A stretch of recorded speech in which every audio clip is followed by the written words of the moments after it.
for the Center for the Advancement of Christian Education, and we're blessed to have Justin Jones-Fosu join us for the second part of Embracing Everyday Diversity. The first part was, and you can watch it on the website, but you can also then download it and see it on YouTube as well. Justin talks to us and took us through an idea of what diversity is and how it fits. And in today's second part presentation of the four-part series is titled The Circles of Grace. Justin's become a great friend. He is a great presenter, and Justin, I'd love for you to take it away and then integrate Mike and Mitch and Joel and myself as you see fit. Thanks, Justin. Awesome. Well, thank you all so much again for tuning in, and for those who are watching it after the fact. Just excited that you took the time to even watch this. I think it's very important. And for those who are just coming across me for the first time, just give a brief history of myself.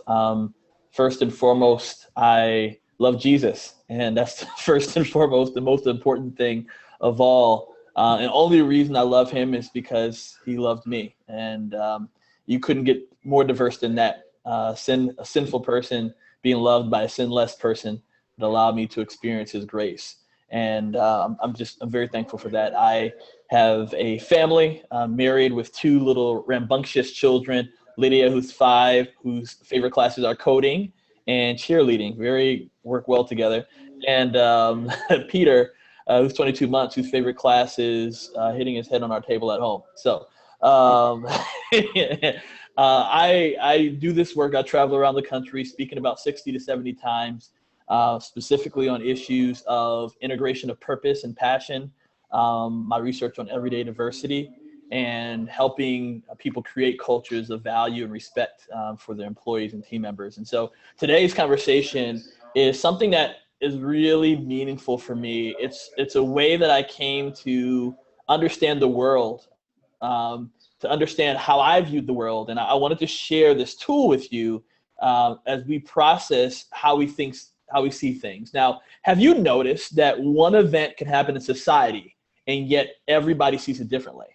I mean, have you noticed this? So I want to illustrate that a little bit, because we're not going to be able to go, and go to every news story, but I want to show some images on the screen. And I want you to acknowledge what your initial and first reaction is. Nothing you need to say, but what is your first reaction? So let's go through some images. Let's begin.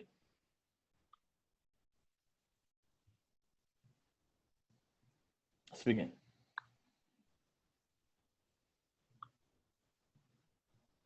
Let's begin.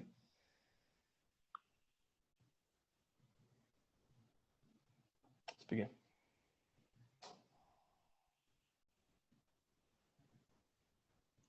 Let's begin.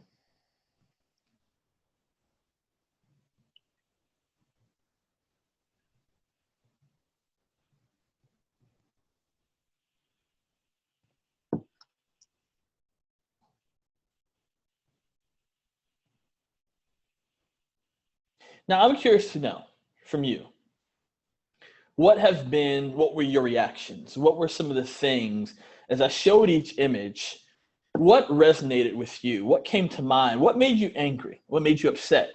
What made you smile? What made you feel protected? What made you sad? What almost brought a tear to your face? There's so many different things. And what I began to uncover is that there are many different reactions, and I started to figure out, let me help myself first identify how I see things differently. But I want to share with you how you may see the world and how you're influenced by how you see the world. And it's what I call the circles of grace.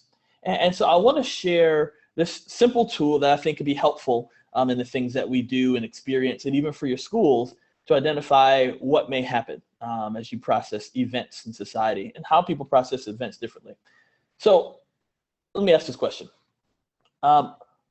Who do you tend to give the most grace or the benefit of the doubt to? Who are the people that get grace, get the benefit of the doubt?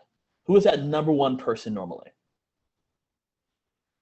If you guessed you're correct, right? We tend to give ourselves the most grace and the most benefit of the doubt because we knew our intent. We knew what we were thinking. We knew what we were processing. We knew what what our thoughts were. And so we tend to give ourselves the most grace or benefit of the doubt. Second, who do you think comes next? You guessed correct. Family and friends. And that's how you can have a mom who, little Johnny could have done something, and she's like, not my little Johnny. My little Johnny would have never done that, right? And then little Johnny could have been in the security camera like, Mom, I did it. She's like, that must have been little Johnny's evil twin. Little Johnny would just never have done that, right? And that's how you see these things happen. So, little Johnny could have done this, but because little Johnny's mom is saying, well, no, that's not who I know. Or somebody could commit a heinous crime in society, and yet their neighbors, their family members would say, I just don't know how they did that. That's not the person I know. They wouldn't have done that, right? So family and friends get the next grace, next benefit of the doubt. A little less, but they still get quite a bit. Who do you think comes next? You are correct. People like you, or people like those that you love. And that's how you could hear somebody say, oh, that could have been my son, or that could have been my daughter, or my mom. And you see over and over again people identifying people like them and giving a level of grace, a level of benefit of the doubt. And then after those groups is everyone else. Now, where is everyone else? Yeah, they're outside the circles. And they're given no grace, no benefit of the doubt. They are guilty until proven innocent. They may even start off with negative numbers in terms of if we're grading them from 0 to 100, right? And this is what I realized a while ago, because an event happened in society. And I was just wondering, I was like, how are all these people seeing these events? About three and a half years ago, I was like, how are these people seeing this event differently? Like, what's happening? And what I realized is I went through this whole circles of grace. And I came to understand, like, who my everyone else has been and who my everyone else was 3 years ago. See, my everyone else 3 years ago was police officers. I wasn't a police officer. I didn't identify as family members or friends as police officers. I didn't think of people like me or people like those that I loved as police officers. So I automatically started off them as 0. They are guilty until proven innocent. Any event that happened in society, my first reaction was, what did they do this time, right? And I remember at a time, about that 3.5 year ago mark, where I was posting on my page, and I'm just like, I'm getting sick and tired of all these injustices happening to young black men and all these pieces, and of course, everyone on our social media already agrees with us anyway. So everybody's like, yeah, everybody agreeing. And this one brave young white woman, she posted, she said, Justin, and she posted, by the way, in the most dangerous section of a page, the comment section, right? And she said, Justin, I think we need to be careful how we entreat cops. And just to be honest, my first reaction was not on my page, but some inkling of wisdom came over me. Something hit me that said, I know it was the Holy Spirit, but it's like I typed in a semblance of these 3 words, which I hope and pray would be in every single one of our vocabularies. And these 3 words were simply, tell me more. And as she began to share, we took it off the comments page, and we actually had a real interaction and dialogue. And she began to share how her husband was a police officer and how he loved the community that he served. And while he realized some of the issues and the systemic issues that existed within the force and the forces across the country, that he loved the community, that he went out to serve and protect it and connected with it. And the more and more she began to share her story about how he would go out and they would be concerned when he come back home at night, the more and more I heard her story, the more and more my heart began to soften, because I realized that I was not a police officer and all the above things, right? But this just didn't happen there. As she began to expose me and share, this also happened another time, about 2 years ago. Make it more real for us. So I'm on a plane, I fly a lot. And, I'm a people watcher. I don't know if anybody else is people watcher or watching, that just likes to watch and observe people, right? And so I'll just noticing people, oh, that's a nice MK bag. Or, oh, wow, like that briefcase, nice little to me. And I remember just, watching this person get on the plane of Middle Eastern descent, traditional Muslim garb. And my body posture doesn't change. My facial expression doesn't change. Not a word is uttered out of my mouth. But in my mind, I'm asking myself the question, am I safe? You know who I didn't do that to? I didn't do that to the white businesswoman who got on right before him. Or to the African-American gentleman who got on a couple passengers later. Or to the Latino gentleman who got on the plane after as well. And I realized that I didn't have anyone in that group in my circles of grace. Now, if you ask me that I have Black Muslims in my circles of grace, yes. I grew up, spent a lot of time in Maryland, was a radio show host with one. And I remember thinking through, like, wait a minute. I don't have anyone in my circles of grace. And so I began to challenge myself, because what I began to notice is that, well, let me ask you this question. When we don't have people in our circles of grace, where do we get information about them? Right, the media, or secondhand or third-hand information, right? And let me put it this way, simply. Have you ever had somebody talk about you but never to you? Has somebody ever, even a leader or a manager, given feedback to somebody else about you but didn't have the decent common courtesy to give you the feedback directly? Right? And that's sometimes what we do to whole groups of people when they're not in our circles of grace, right? And so I began to challenge myself in our townhome community, in our seminary townhome community. We had families from Saudi Arabia who were Muslim. And I began to challenge myself to be intentional, to talk, to engage, to ask them about their children, about their experience of growing up Muslim in America, and hearing their voice, because I wanted to challenge myself. And that led me to realizing that we can actually create one more circle. We can create one more circle. And that's a circle that challenges us to build meaningful relationships and to have exposure. Now, I'm very careful to use the word meaningful in relationships. This is not the relationship where I have two white friends. Yay! No, that's not that relationship, because I begin to see that meaningful relationships are a matter of living life together. They're a matter of engaging us in unique conversations. Let me give you two quick examples.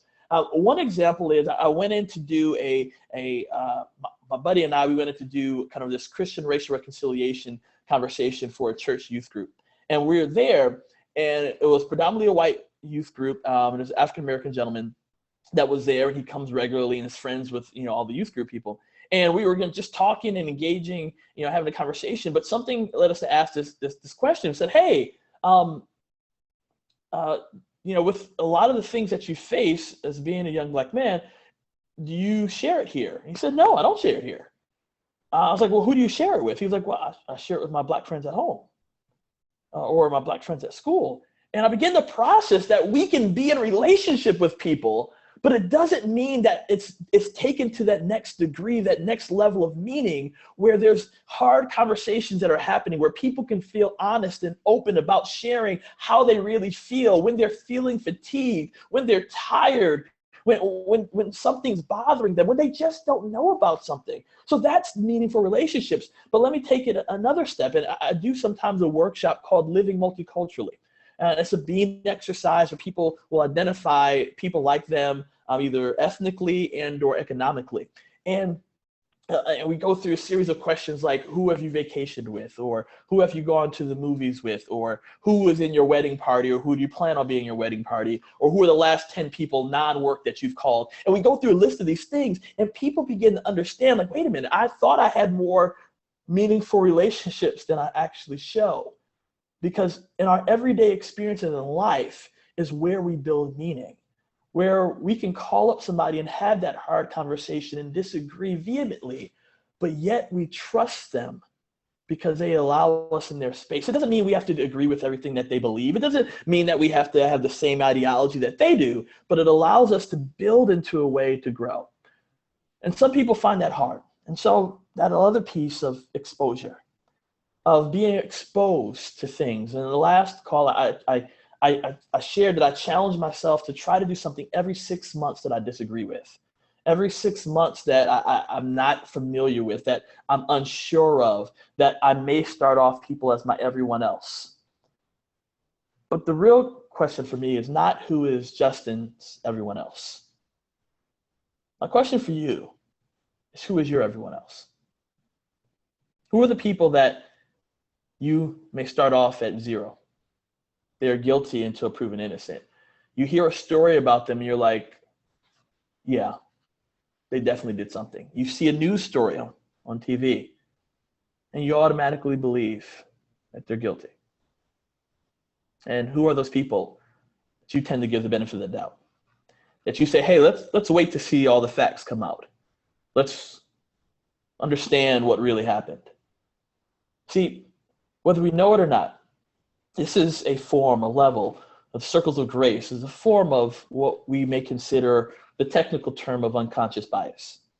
Is that where we don't even know that we have grouped people together. Now, let me be very honest, because what I begin to see is that this is actually a brain thing, right?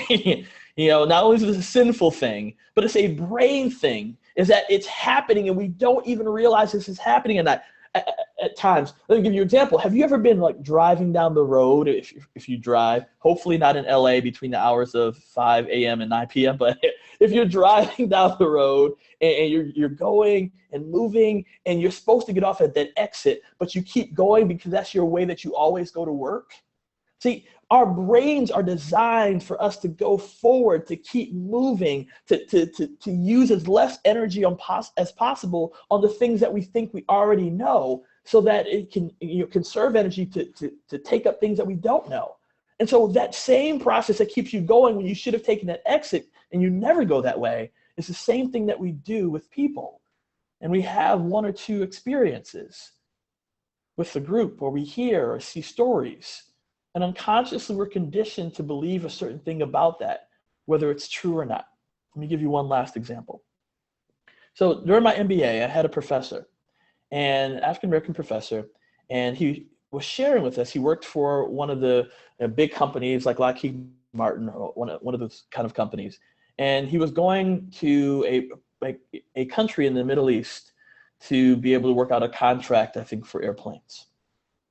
And he shares his story that everybody gets off the plane, and he gets off the plane. As soon as he gets off the plane, they immediately raise their guns to him. They didn't do this to anyone else, and order him back on the plane. And he's like, what is going on? Like, they didn't do this to anybody else. Why did they do this to me? And so he's the one who had to make the decision on if they were going to sell them these planes or not. So he says, okay, everybody else get on the plane. Let's go. We're getting on the plane. It's time to go. And they're like, oh, wait a minute, what's going on? And so what they find out is that if they talk to the people, this military group in this country, is that their interactions with African Americans at the time was what they saw on TV, and they thought every African American carried a gun, that they were willing to shoot anybody. That's what they saw on TV. My question for you comes back to, where and who is your everyone else? What groups of people? What do they believe? What TV shows do they watch? What news programs do they watch or don't they watch? What marches or rallies do they go to or don't they go to? Do they have a poster on their front lawn? Do they have something in the back of their window in their car? And these are the groups that I would encourage us and challenge us to figure out. How are we able to build those meaningful relationships and be exposed? You know where this also plays out? It plays out in the classroom. And when people talk about culturally responsive teaching, where we're able to see and engage in meaningful ways that impact the students in different ways. Over and over again, you see certain groups of students who are disciplined more harshly because of their race or their gender. And my question for you is, how are you developing your circles of grace? How are you opening that up? One amazing idea my wife has shared with me, my wife is an education She loves it. At nighttime, she goes to bed reading educational journals. So this is what she loves to do. Right? And she shares with me all the time how, there's this one place she went to, urban education conference, and that they shared that as they had teachers come in, that when teachers were doing their in-services or getting training before they entered in the classroom, that they actually went and lived in some of the communities which they were going to serve. That they actually were sponsored by the people there so that they could get a better idea and understanding of the kids that they were going to teach. Now, we may not be able to all do that, but how are we going to be practically able to engage in building meaningful relationships? People we can go to dinner with, Starbucks, can come over our house. They call it the refrigerator test. Who can open up our refrigerator without asking us? Those begin to share the meaning. But then also, what are you exposing yourself to? So I'd love just to open it up and to the group. And I'd love to hear for you all, how have you dealt with your everyone else? And even those who are engaged and aren't, a part of the panel, like, who is that everyone else for you? And what can you practically do to be able to engage that? But also not just you, but the people that are in your schools. What are some practical things that you can begin to do to begin to build exposure and to challenge people to develop meaningful relationships in that characterization of their everyone else, so that everyone else becomes maybe people like you or people like someone you love. Maybe they even become friends, and even quite possibly, in some cases, family members, so that you see them as part of your circles of grace. So, panel, how have you processed your circles of grace? What have been some things that you have done in your everyone else? And I'd love to hear some questions that some of the other participants have, and how to deal practically with their circles of grace, especially within their schools. Yeah, I think too is viewers, if they want to type in some thoughts and ideas or questions. But I'd love for Mike to share a little bit about that, in his personal life, but then also just in his in his educational world, and then let Joel and Mitch add to it as well. Yeah, hi, my name is Mike. Sorry about my voice. My voice is a little shot, a little cold. Hey, my, I was joking a little bit, but not really. In a chat, talk about re-engagement of diversity and circle of grace was the time when Eric and I argue over the value of United Nations, that we're in a graduate student lounge, and we're just like, it was such a heated conversation. But we disagree vehemently. I think we still disagree on that today. Politically, it might be more conservative. I'm more liberal and progressive, but we love each other, and I think this is a good illustration of that. But I think my exposure to circles of grace before, maybe about prior to 8 years ago, a lot of this is really, in many ways, intellectual and academics to me. Educated at Berkeley and then went on to Boston University. You tend to, being exposed to sort of a lot of liberal thinking and all that stuff, and that's I am proud of having a lot of these ideas in my head. But really when it comes down to diversity and cross cultural interactions and all that, while my personal life as an immigrant kid, I had to deal with that. But really, another point of learning was when a young man, actually one of my students, my advisees, 15 years old, he's African American, and his life circumstances changed, and then needing a place to call home. And so my wife and I invited him to join us, join our family. And that's when my learning began to occur. And I did not realize that I didn't really understand a lot of things until I started learning from Tevin.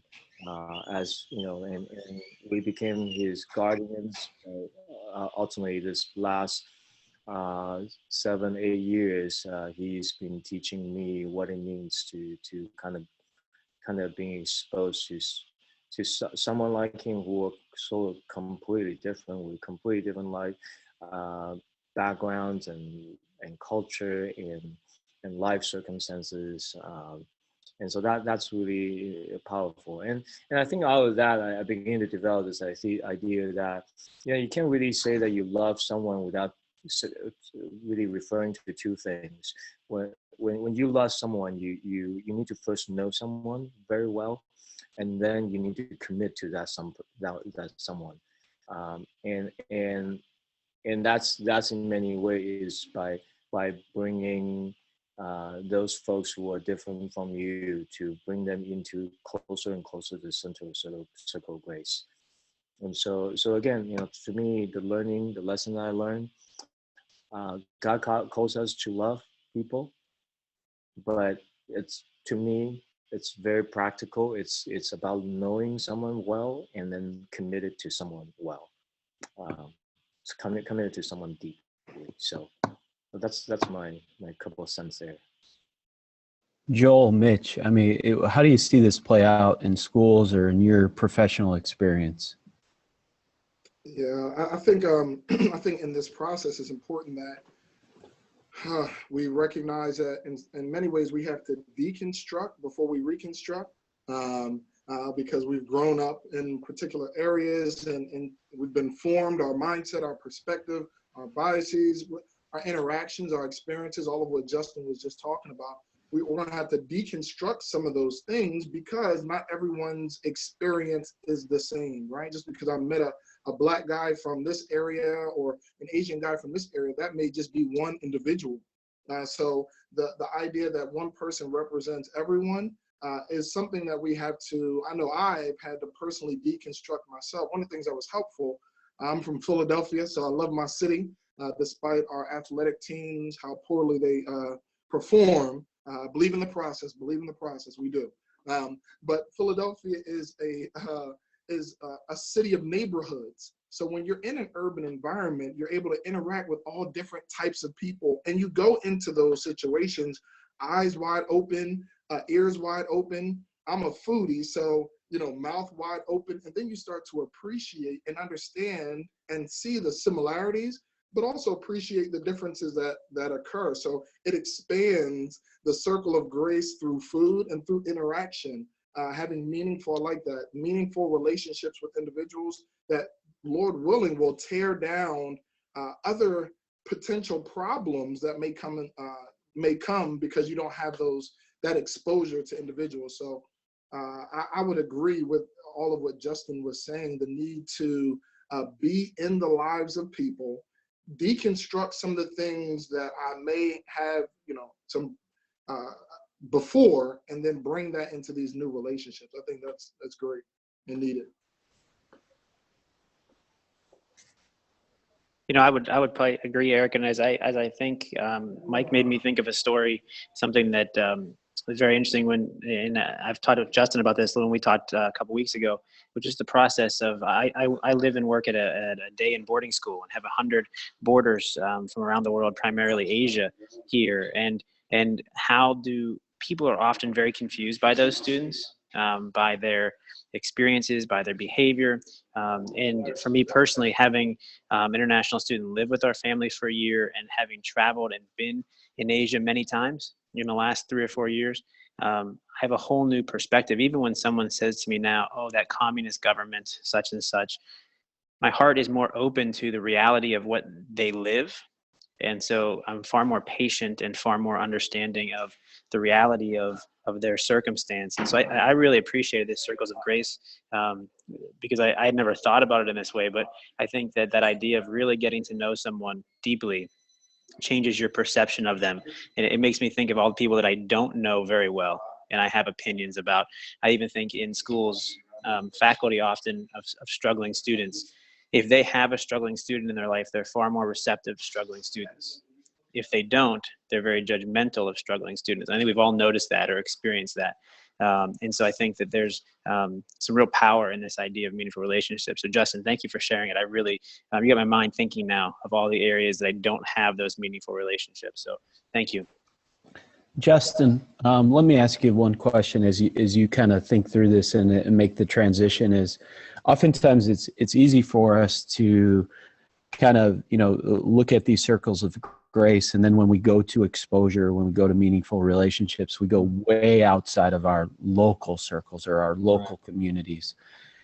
How do we, and Joel talks about, the neighborhoods of Philadelphia, and I grew up in Chicago, in the neighborhoods, or, the different kind of local community. How do we, make sure that part of like this is that the exposure isn't so far away that it becomes, something that, it comes in and out of our lives rather than something that, is part of our local surrounding community?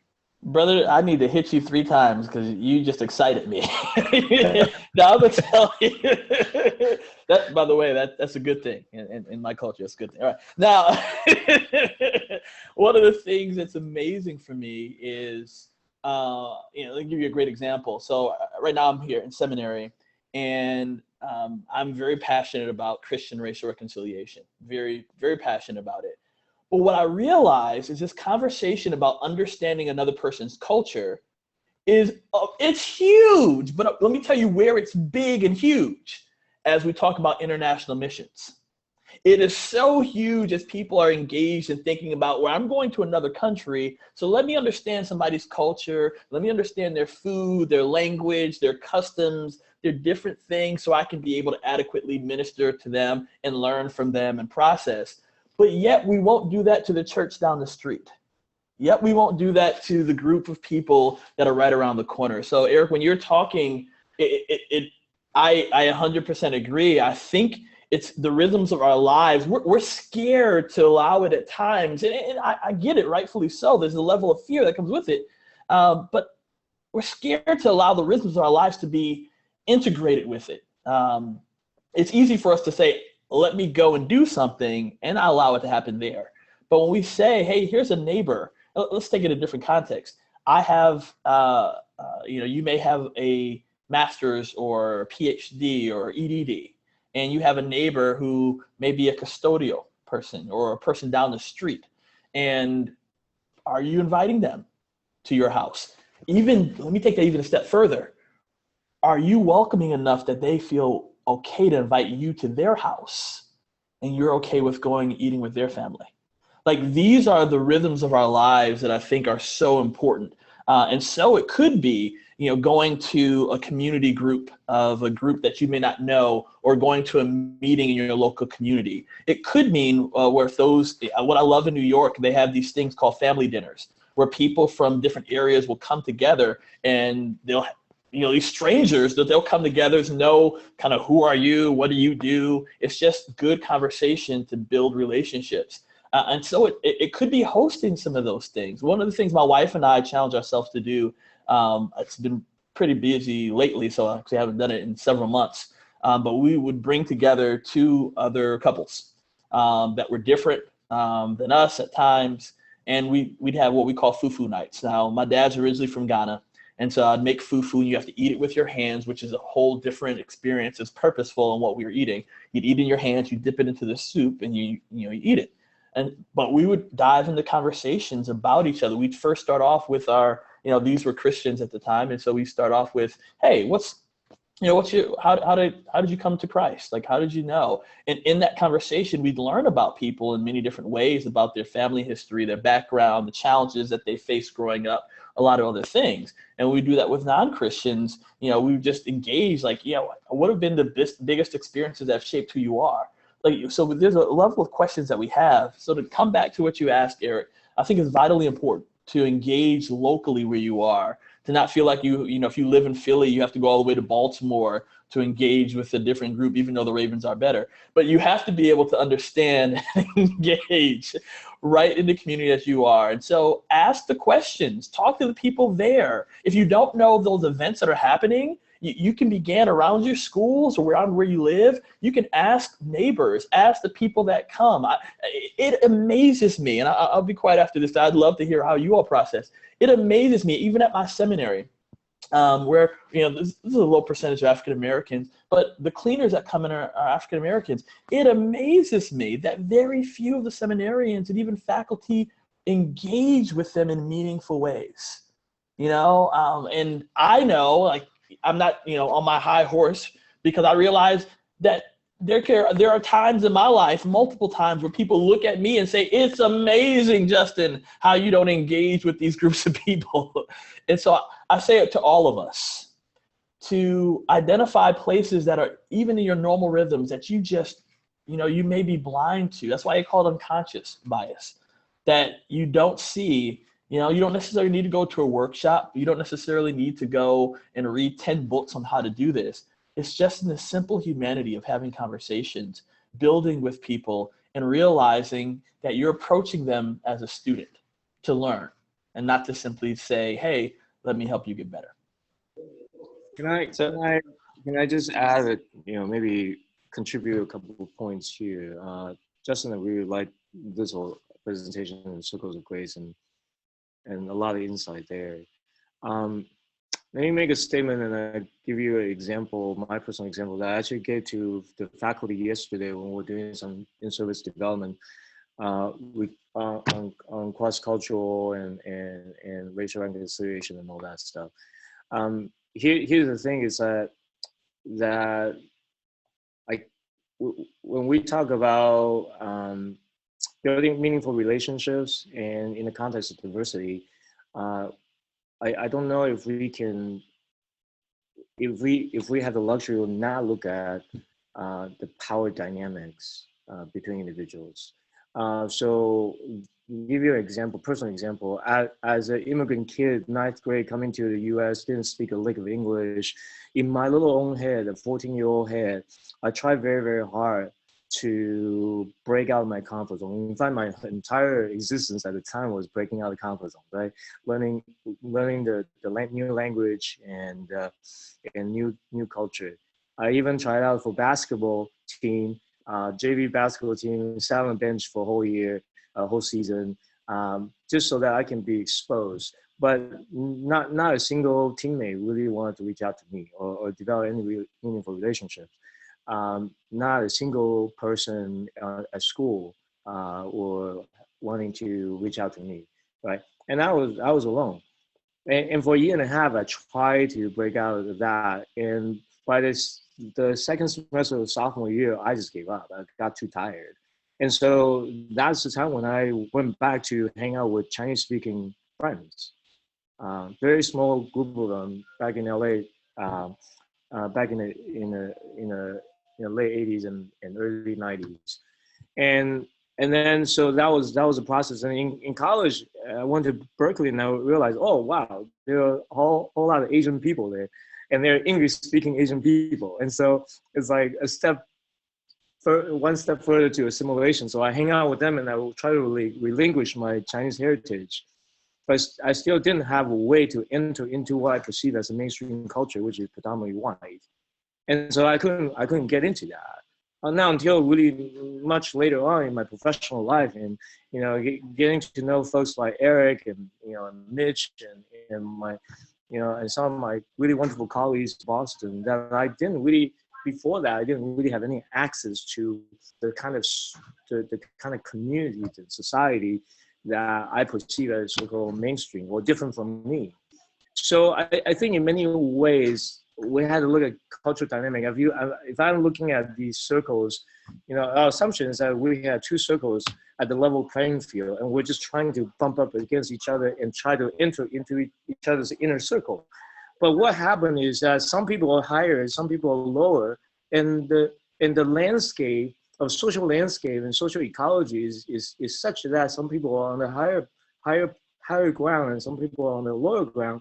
And in the case of an immigrant kid, I was over here trying to go up, and it was tremendously difficult to enter into those inner circle of grace with another person.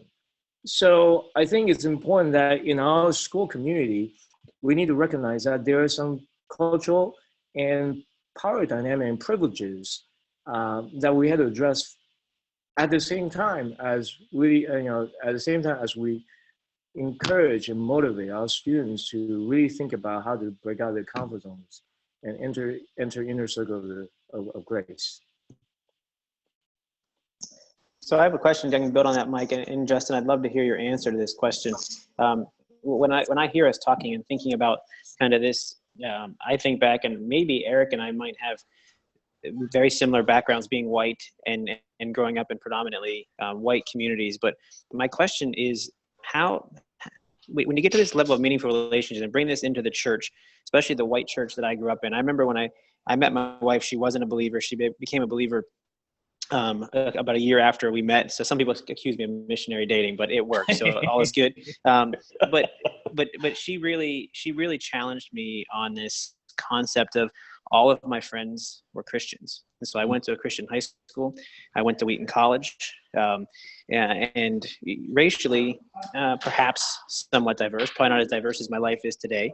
But how do we expand these circles of grace in our Christian school? And the residue of fundamentalism is not on us when it comes to trying to bring other people. Sorry for that beeping there. Doing some testing in this room I'm in. How do we expand the circles of grace, all the while holding to standards that need to be held on a spiritual side? Any insight you can provide to that? Because I see that as a great challenge in Christian schools, is we take a moral high ground, kind of what Mike said, this power position, and we don't let certain people into our inner circles because we've defined boundaries that separate them from us. And we could probably give numerous examples outside of race, but just even on a moral standing that keeps people out of our circle. So I'd love to hear your thoughts on how we can do that in a Christian school. Yeah. Now, first, I'd love to hear your other perspective as well. I think the first that happens in the individual realm.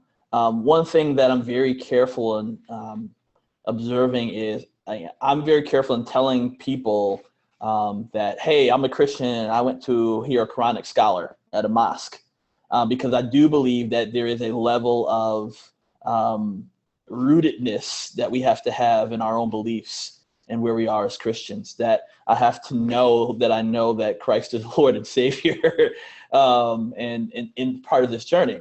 And so I've seen that happen as I engaged with a Christian school that they actually, some of their older, I think they're K through 12, and they engage some of their older students, not they're like the third graders, but some of their older students that are in high school, and they go to a mosque so that they're exposed to what a mosque looks like, but they know that they've been firmly rooted in the Christian faith and beliefs and chapel and the things that happen within the confines of a Christian school.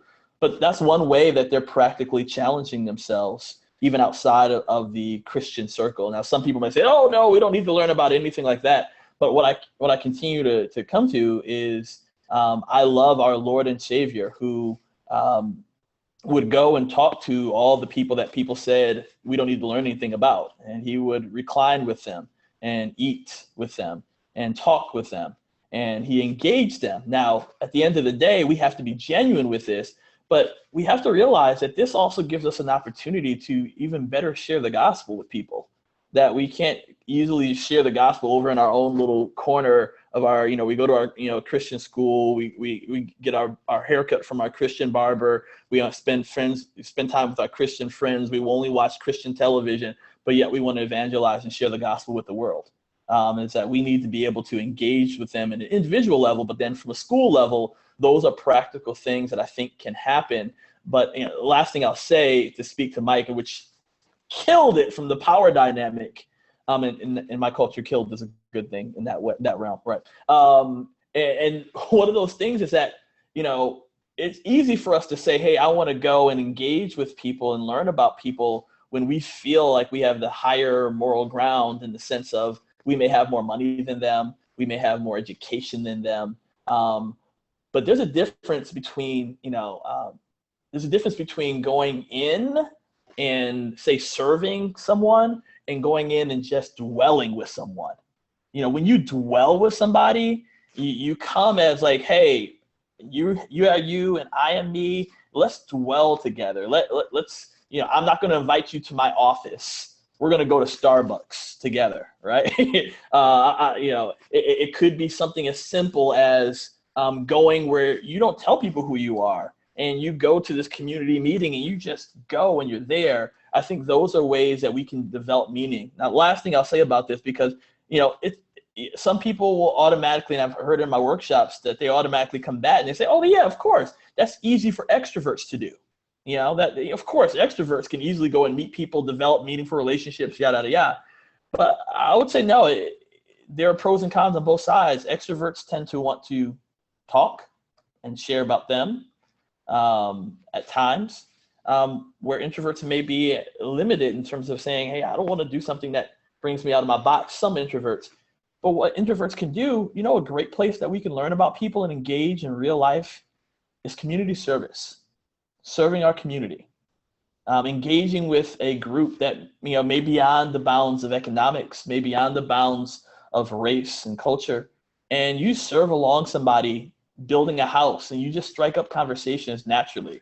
Where this also happens on road trips. You learn how people's feet stink, who snores, engaging in real life people. So you could combine those two and go on a road trip to serve a neighborhood, or go on a road trip to serve a community, and you learn about those different people in those practical, meaningful ways. So that's one way I would say, Mitch, and I've seen schools do it, but they're firmly rooted first in what they believe, and they teach their students how to approach this and approach it from a learner perspective while still knowing who we serve and that our Lord and Savior has bought us with his blood.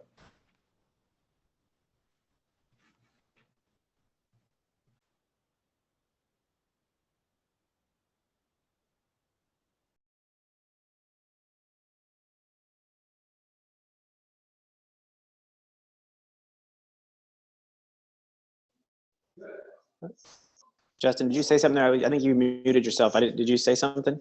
Oh yeah, I was saying in terms of how have you all seen that happen within your circles, within the Christian schools? How have you all gone outside of like, hey, we're not just going to go serve, but we're going to go dwell amongst? Yeah.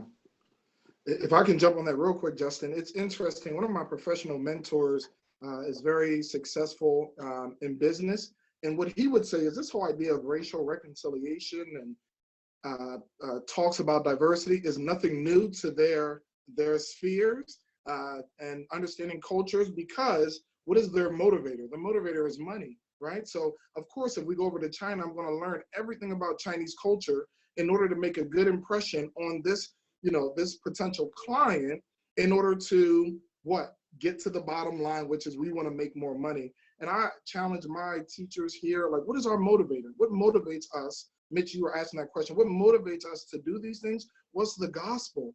It's the beauty of seeing the gospel in all of its fullness. I think if we don't do that, we're missing out on all of what God intended for the world to see. This idea that he would know, understand, be the first missionary, come from heaven to earth, to what, as you said, Justin, dwell with his people. And didn't have to do it, right? Could have saved us a very different way, but I'm thankful that he modeled for us what it looks like and do the hard work of engaging a people. You remember John 4, what does it say? That he had to go to Samaria, right? It was built within. So I think that whole motivation internally and individually needs to occur first. Like, God, give me a heart for people who are different than me. Give me a heart for people who aren't like me, and then help me to, in practical ways, engage. We were talking in the chat box about changing the radio station in your car, or listening to another news station in order to get understanding. That's not going out to, come to Philadelphia, it's the best city in the world, but it's not going out to the outer parts. But it's interesting how there's people right in our context, especially when we're asking God, open up my eyes to who are the other, who are the people who are the other. And what does it look like for me to engage the other? But then also, what does it look like for me to purposely, if I am a person of power, to purposely put myself in a position of other? I think it changes the whole dynamics when I have my students from Delaware County ride the bus into the city and they see the change of landscape as we get closer to the city. And they notice, hold on, now as I'm closer to the city, some of the people who are on the bus don't look like me. And this is the first time that I've ever felt this way. So then when we come back to school and we talk about that, it gives them perspective, it gives them personal experience, it gives them a frame of reference so that when they're interacting with our international students from China and Korea, they're like, oh, I know what that's like. Now let me engage. Let me engage with another group. So I think purposely putting ourselves, if we are, because we all have a position of power of all kinds. Even me as an African American, I'm educated, right? I have degrees. I have levels of exposure. So as I go into certain environments, I understand that, but then I also know what it feels like to not have power, just simply based off of my external, right? People, if I wasn't dressed like this and with my lapel and everything else, people may not assume certain things. It's funny, I just walked into Wachovia about an hour ago, and the bank teller assumed that I worked at Wells Fargo because of how I was dressed. If I walked in a different way, he wouldn't have that same approach. Now, it's interesting how those dynamics work, but I'm also looking for opportunities to engage with the other. So it opened up a great opportunity. He also wants to come to our school. So it's a win-win situation, but what does it look like to be the other and to actively look for opportunities to do that? So, Justin, before I have you, kind of close us up for today, maybe one of the things I think we always kind of look at is the practical nature of this. We look at our personal lives and we say, okay, we can do this, I can do this, we can try this. I just maybe run through the list here of Mike and Mitch and Joel of, what's one way that you found a place to, integrate this into your school, right?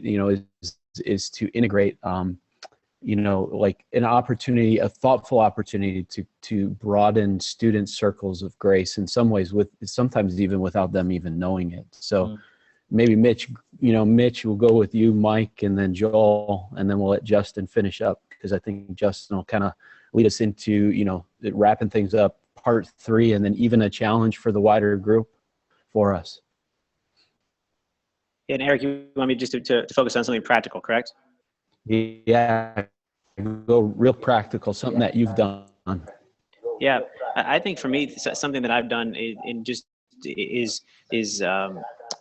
inside of schools right now. For me, the international world is still very much particular. So for me, the practical thing is I spend time eating meals and engaging with students on a daily basis, and I think that helps me remember constantly the world that they're in, so that's personal. I think one of the things on another practical level is trying to find ways to get people engaged, like Justin said, with other people. And I still think the meal is the best way to do it.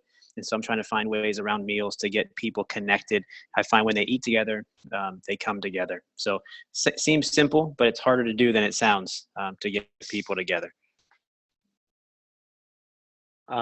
Maybe I'll give you a couple of things. One, when I was in Boston, I think, and I believe maybe Eric was there at the time. I think we were noticing that maybe Eric and I were the only 2 people taking the public transportation to school, while everyone else, all the other colleagues were driving to school. And yet, majority of our students take public transportation, take the subway and all that. So I think one of the professional development that we did was just basically give our teachers literally like $6 and then say you had to hit all these places in a city and see if you could, and then if you run out of money, you have to walk, right?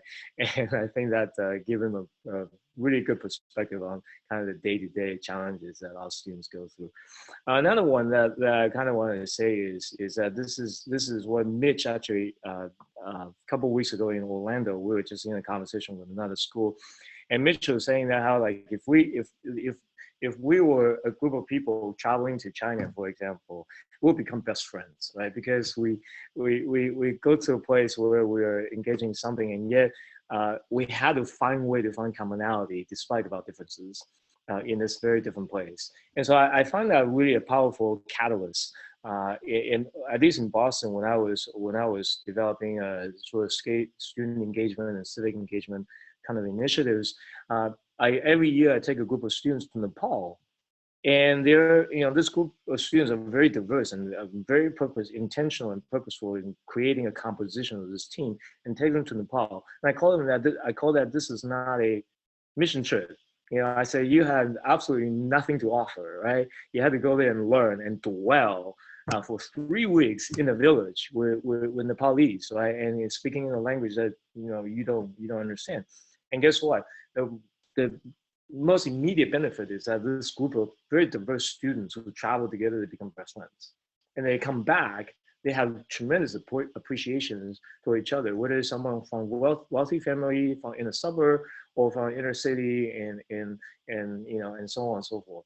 They come together and be able to do that. And that begins to serve as an example to everyone else. And not only that, it serves a greater purpose of serving others and dwelling in another culture and so on and so forth. And that becomes a really significant, quick catalyst to the community. That's good. Real quick, one way for me was being very intentional with where I worship.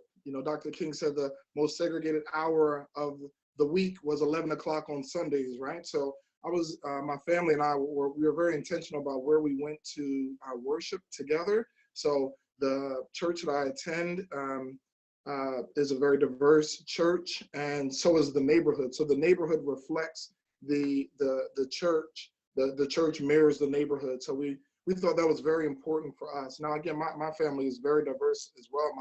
My father-in-law is from Nebraska. My mother-in-law is Italian.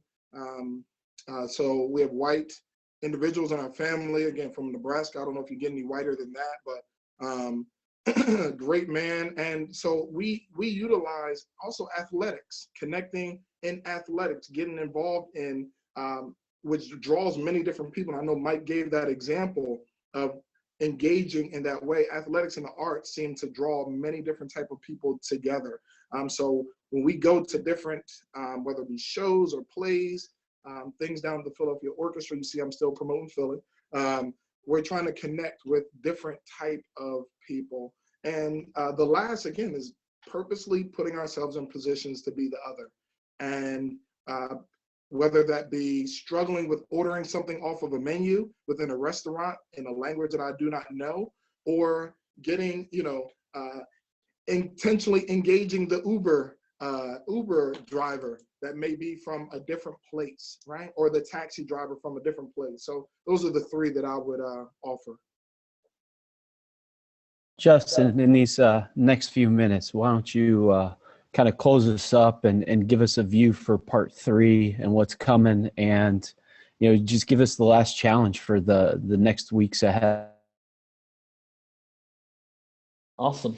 I think I think you're frozen. Close it out in terms of at least this conversation. And this is, I think, something that we're familiar with, the difference between learning orientation and performance orientation, what some people, for the learning even call mastery, that a person who's learning oriented, that they see competency building as a part of their growth. They desire to have new experiences because it's about learning and growing and mastering.